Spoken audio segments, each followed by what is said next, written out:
লকারবি bombing একটি চরম মর্মান্তিক সন্ত্রাসী হামলা যা 21শে ডিসেম্বর 1988 সালে স্কটল্যান্ড লকারবি শহরের ওপর সংঘটিত হয়। এই ঘটনাটি ইতিহাসের অন্যতম ভয়াবহ বিমান ছিনতাই এবং সন্ত্রাসী হামলার ঘটনা হিসেবে মনে করা হয়। হামলার উদ্দেশ্য ছিল প্যাসেঞ্জার বিমানে বিস্ফোরণ ঘটিয়ে হত্যাযজ্ঞ সৃষ্টি করা, যা আন্তর্জাতিক স্তরে ব্যাপক প্রভাব ফেলেছিল। এই ভিডিওটিতে আমরা লকারবি বোম্বিংয়ের সকল প্রকার বিস্তারিত তথ্য সম্পর্কে জানব। 1988 সালের 21শে ডিসেম্বর প্যান আম এয়ারলাইন্সের একটি বিমান pan M flight 103 new York থেকে লন্ডন হয়ে ফ্রাঙ্কফুর্ট যাচ্ছিল। বিমানটি ছিল বোয়িং 747 মডেলের একটি বাণিজ্যিক বিমান, যার মধ্যে 270 জন আরোহী ছিল। এর মধ্যে 259 জন যাত্রী এবং 11 জন ক্রু সদস্য ছিল। বিমানটি লন্ডন থেকে উড্ডয়ন করে ফ্রাঙ্কফুর্টের উদ্দেশ্যে রওনা দেয়, কিন্তু স্কটল্যান্ড লকারবি শহরের কাছাকাছি পৌঁছানোর সময় বিমানটি মাঝ আকাশে বিস্ফোরিত হয়। বিমানটি যখন প্রায় 31,000 ফুট থেকে 9,400 মিটার উচ্চতায় উঠছিল, তখনই এটি একটি শক্তিশালী বিস্ফোরণের মুখে পড়ে। বিস্ফোরণটি বিমানটির লোড হোল্ডের মধ্যে ঘটেছিল, যেখানে একটি সেমটেক্স বিস্ফোরক দিয়ে ভর্তি একটি ব্যাগ ছিল। এতে বিমানের পেছনের অংশ পুরোপুরি উড়ে যায় এবং বিমানটি ভেঙে ছড়িয়ে পড়ে। বিমানের ধ্বংসাবশেষ ছড়িয়ে পড়েছিল স্কটল্যান্ড লকারবি শহরের বিভিন্ন অঞ্চলে। বিস্ফোরণের ফলে বিমানটি পুরোপুরি ধ্বংস হয়ে যায় এবং এতে 270 জনের মধ্যে 259 জন যাত্রী এবং 11 জন ক্রু সদস্য মারা যান। যাত্রীদের মধ্যে ছিলেন বিভিন্ন দেশের নাগরিক, তবে বেশিরভাগই ছিল মার্কিন নাগরিক।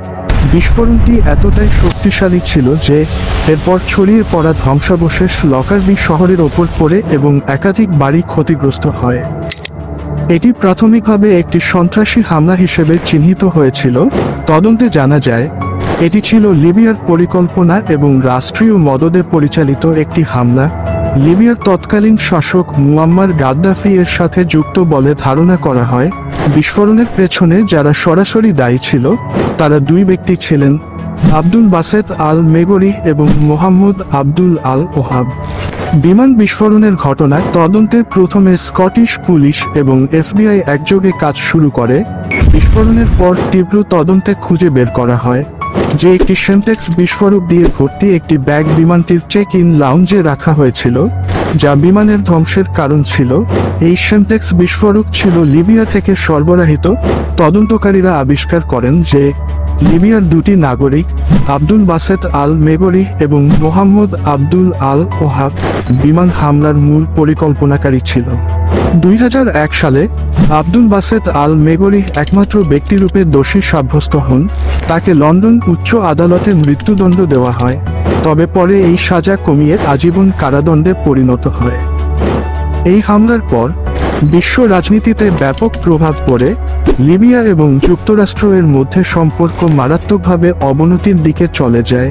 এরপর 1992 সালে ইউরোপীয় ইউনিয়ন এবং যুক্তরাষ্ট্র লিবিয়ার বিরুদ্ধে অর্থনৈতিক নিষেধাজ্ঞা আরোপ করে। গাদ্দাফি শাসিত লিবিয়া দীর্ঘদিন পর্যন্ত হামলার সঙ্গে কোনো সম্পর্ক অস্বীকার করে আসছিল, তবে 2003 সালে গাদ্দাফি সরকার আনুষ্ঠানিকভাবে দায়িত্ব গ্রহণ করে এবং ক্ষতিপূরণ প্রদান করতে সম্মত হয়। এই সময়ে লিবিয়া কিছু ক্ষতিপূরণমূলক অর্থ প্রদান করে এবং ইউরোপীয় ইউনিয়ন ও যুক্তরাষ্ট্রের সঙ্গে সম্পর্কের উন্নতির প্রক্রিয়া শুরু হয়। 2003 সালে গাদ্দাফি সরকার লকারবি হামলার জন্য দায়িত্ব গ্রহণ করে এবং এটি সমাধান করার উদ্দেশ্যে আন্তর্জাতিক সম্প্রদায়ের সঙ্গে আলোচনা করে। ক্ষতিপূরণ হিসেবে লিবিয়া $2.7 বিলিয়ন পরিশোধ করে, যা প্রত্যেক নিহতের পরিবারের সদস্যদের মধ্যে বিতরণ করা হয়। এই পরিমাণ অর্থ পরিশোধ করার পর লিবিয়া 2006 সালে আন্তর্জাতিক নিষেধাজ্ঞা থেকে মুক্তি পায়।